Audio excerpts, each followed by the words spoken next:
Hello guys, today we are going to discuss what is the Splay. Actually, it is the region of the glucose curve between the threshold and the transport maximum.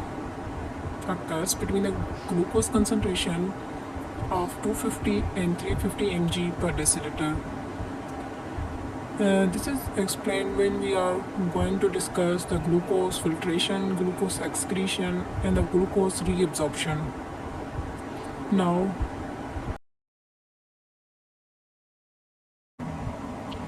you can simplify this by looking at this graph. You can show we have plotted the x-axis. We have shown the plasma glucose concentration, and on the y-axis we have shown the glucose filtration, excretion, and the reabsorption, mg per minute. Now, the first straight line shows the glucose filtration. The dotted red line shows the excretion. As we know that almost all the glucose which is filtered is reabsorbed through the proximal convoluted tubule along the co-transport with the other molecules. By looking at this graph, we can show if the plasma concentration of 250 mg per deciliter, all the filtered glucose is reabsorbed and the glucose excretion is zero. Okay. This is because there are plenty of the carriers which are available for the glucose reabsorption.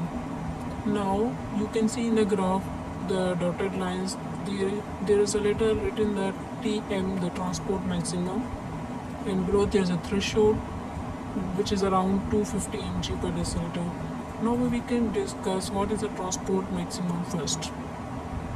As we have already mentioned that at the plasma concentration of 250 mg per deciliter, the filtered glucose is reabsorbed because there are plenty of the carriers available for the reabsorption of the glucose. But when the plasma concentration of the glucose reaches at the 350 mg per deciliter, the almost carriers are saturated and there is no space available for the reabsorption of the glucose back into the blood.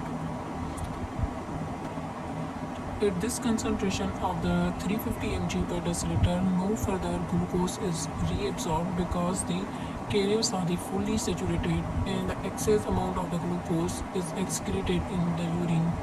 The point where the carriers are fully saturated are known as the transport maximum because further reabsorption of the glucose cannot occur. It is a region of the glucose curve between the threshold and the transport maximum. So the threshold for glucose is 250 mg per deciliter and the transport maximum is at 350 mg per deciliter. We can simply say that the splay occurs between the plasma glucose concentration of the 250 mg and 350 mg per deciliter. What the splay actually represents?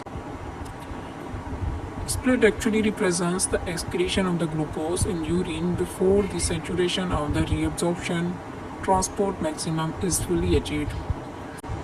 We have already discussed the threshold is a point where the glucose first starts to appear in the urine, that is around 250 mg per deciliter. Up to the 350 mg per deciliter, the transport maximum, until the transport maximum is fully achieved. Means the carriers are fully saturated and no further reabsorption occur, and the increased rate of the plasma glucose will start to excrete in the urine.